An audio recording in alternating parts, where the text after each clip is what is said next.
Fondation Jean-Jaurès. Penser pour agir. The war waged by Russia in Ukraine is putting the EU's credibility to the test. It has affected the whole continent and the Western Balkans, of course, which is a region in Europe. Geopolitics is gaining ground in a curious way, with worrisome implications on the ground in the region. In northern Kosovo last week, tensions flared up onto an unprecedented level since the 2004 unrests. This outburst of violence is one more step towards escalation of violence that has prevailed over years, despite the EU's facilitated dialogue between Belgrade and Pristina. To discuss the situation on the ground and above all the geopolitical implications of these tensions, I am pleased to receive Donika Emini. Donika, you are a member of BiEPAG Policy Advisory Group, and you are also about to complete your PhD in London. My name is Florent Marciacq, and I'm director of the Observatory des Balkans at the Fondation Jean-Jaurès. Hi, Donika. Hi, Florent. Thanks for having me. Good evening from London. Good evening. So, Donika, the tensions which are in the north, which have flared up in the northern part of Kosovo, are anything but just a local turmoil. Can you explain us a little bit what it is about exactly? Well, it was never about Kosovo and Serbia. I mean, obviously, there is a dispute, an open issue between the two countries, but this has been a European issue, an issue of the NATO and the US.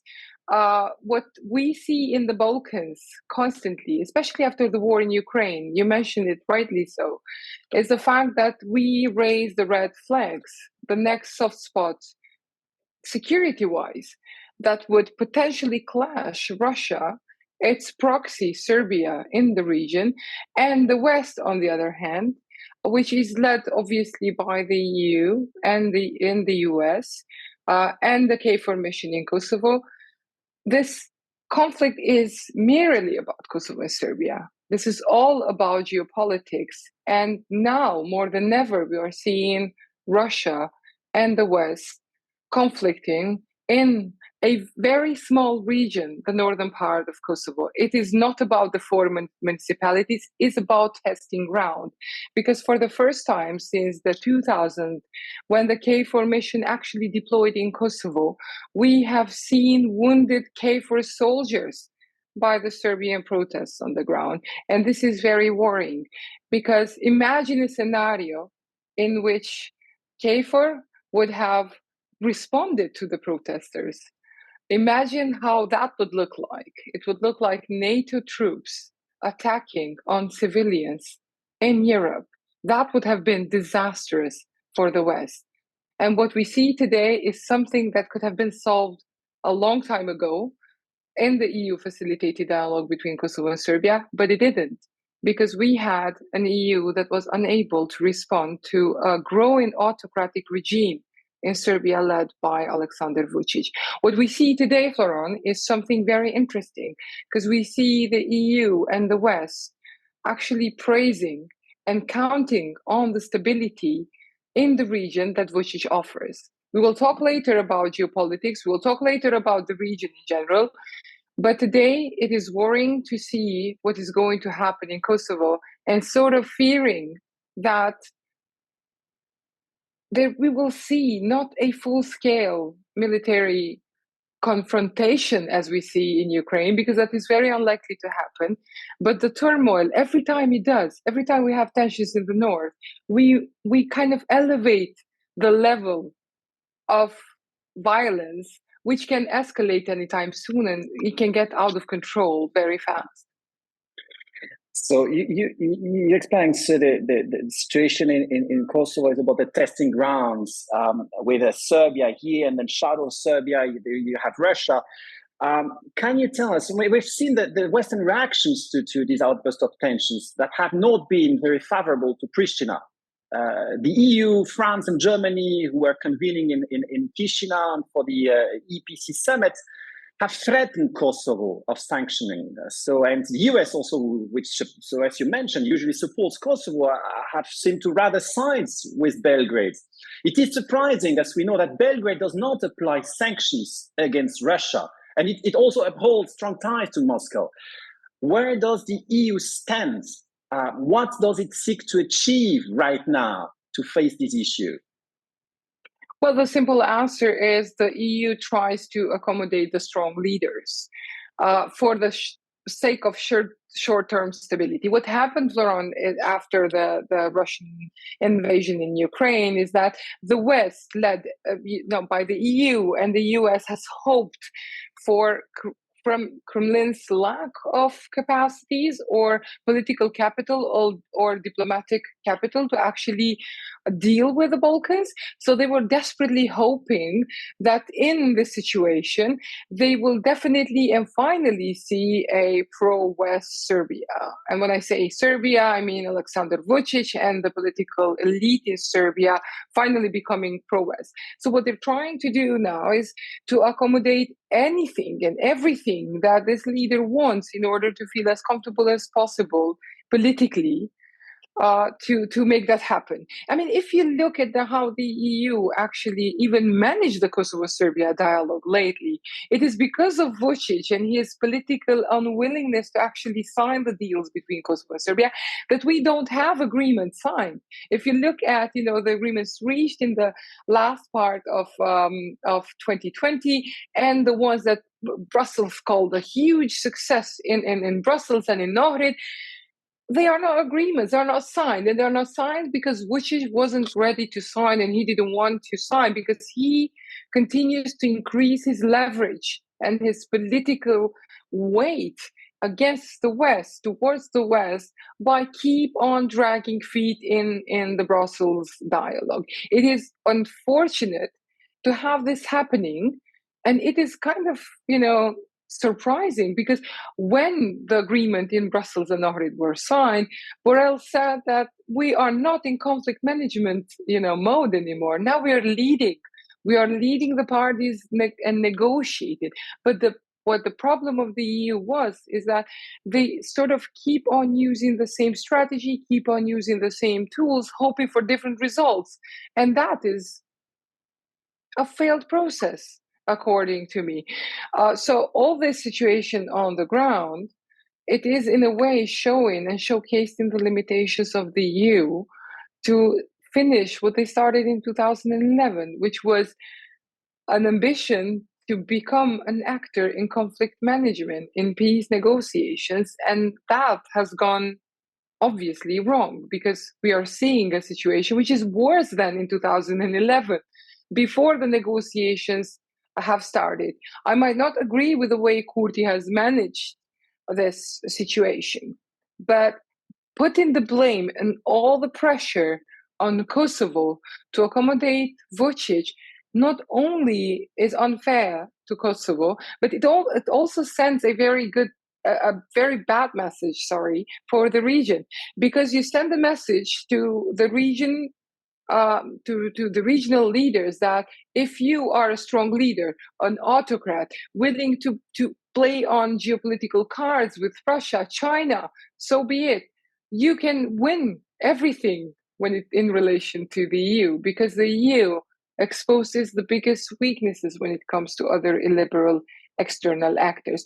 What is also interesting in this regard is how the US has intervened in this case, which actually shows how limited the EU is. For the first week of the tensions in Kosovo, what we saw was only the US ambassadors and the US envoys taking on the lead in the process. It felt like the 90s when the EU failed to fix what was a European issue, and we saw full-on US diplomatic engagement.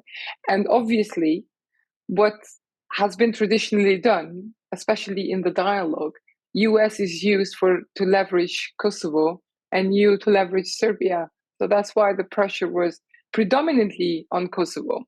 The other element is the fact that this entire scene looks like it is triggered by Kurti, which, is as a result of his way of taking over, in a way, the four municipalities in the north. But this problem is definitely not about the four municipalities in the north. What bothers me now is that today we're not talking about anti-Vučić protests in Serbia, which are massive. something that we only have seen probably against Milosevic regimes in the 90s. And we're not talking about that. We're talking about the North.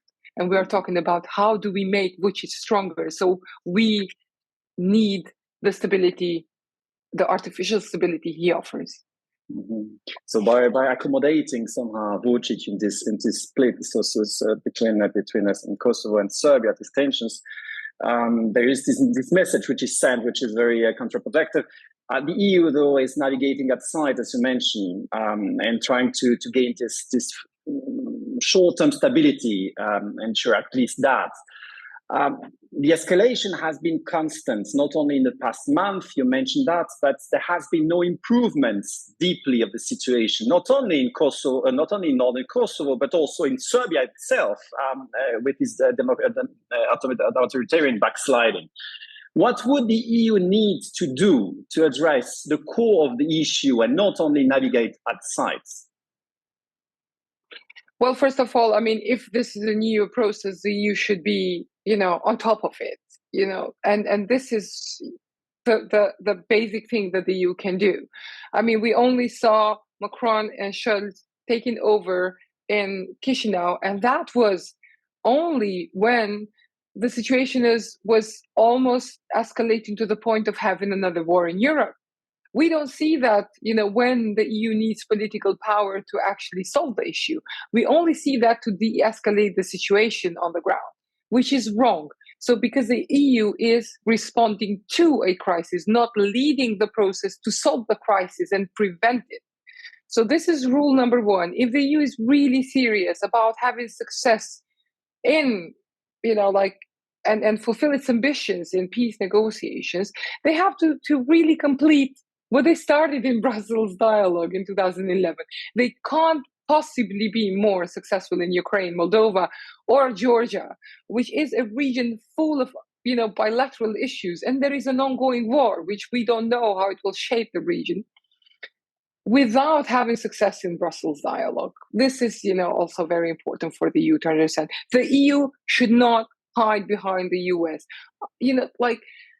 In 2009, when Kosovo had already declared independence and they failed to do the constitutional reforms in Bosnia and Herzegovina, the US engagement in the region has lessened because they were really expecting the EU to take over through its normative power, through its EU integration process, to finally close and finish what had started in the 90s. What we've seen is the EU still waiting for the US to basically intervene and hide behind the US to count on its power to solve issues. This is wrong, and the EU should take over. The other thing that the EU can do, and it should do, is that if the incremental approach hasn't worked until now in the Brussels dialogue, they should ditch it.